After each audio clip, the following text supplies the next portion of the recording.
Stop! Stop! The one seated opposite the child shouted indignantly. The child stopped just as she was about to chug the liquor straight from the bottle. Ah!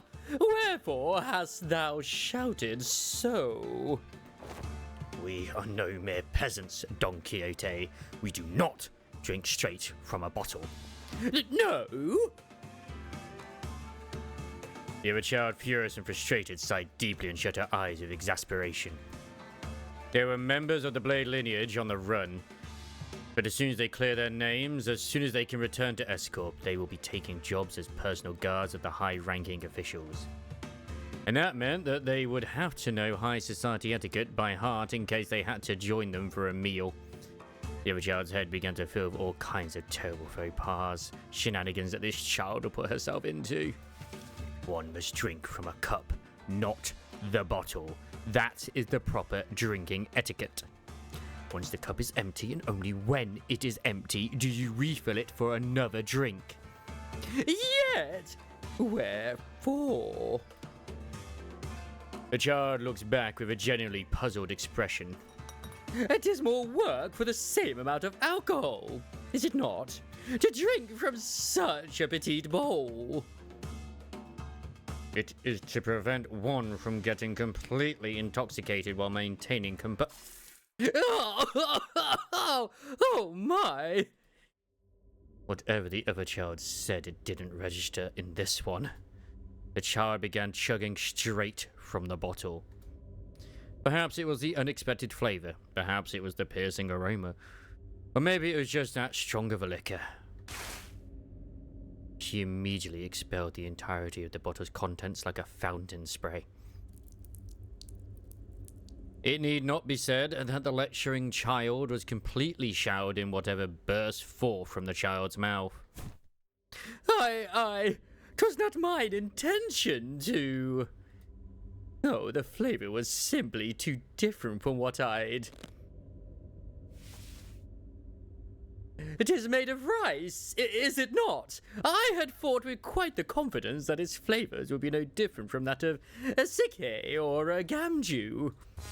What did I say? What did I just say? Eek! I just told you to drink from the cup, little by little. If you had listened, this would not have happened. I mean... Speak properly. Though we may be of the same rank at this precise moment, I am your instructor and superior. You do well to address me as one. Yes, ma'am! First, you are wielding your chopsticks in a manner most improper. This was merely to free my other hand for the bottle. Behold, this is how you properly wield a chopstick. Your sloppy technique is a disgrace. The other child's lecture continued without end.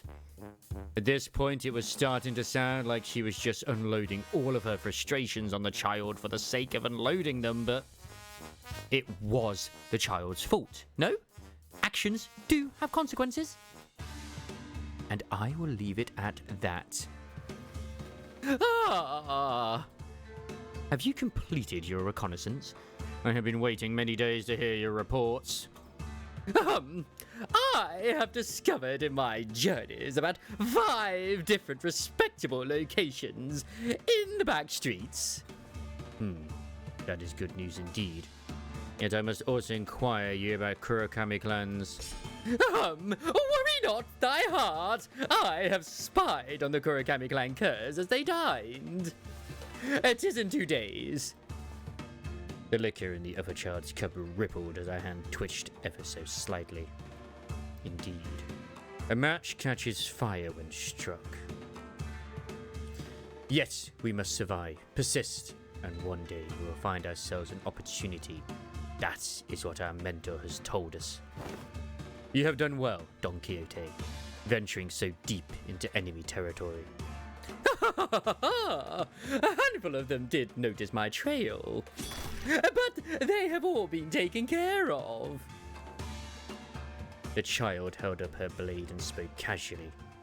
It was spoken with the same casual cadence as though she had just swatted a few specks of dust from her cloak.